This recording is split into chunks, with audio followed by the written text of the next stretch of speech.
Today, you will learn how to insert caption below table in Word, step by step in seconds.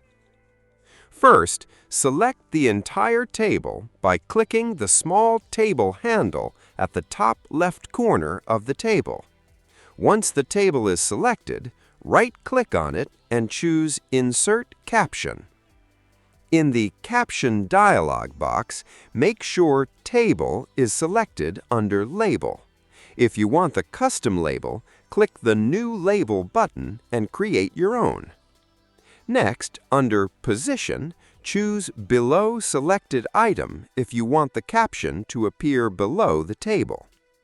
You can also type additional information in the Caption box to better describe your table. When you're done, click OK. Your caption will now be added below the table. If you want all captions in your document to have the same style, there's an easy way to do that.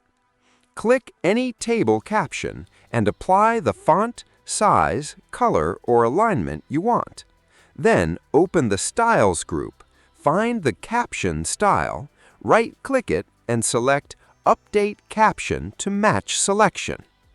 Word will instantly update all table and figure captions in your document to match the new style, saving you a lot of time.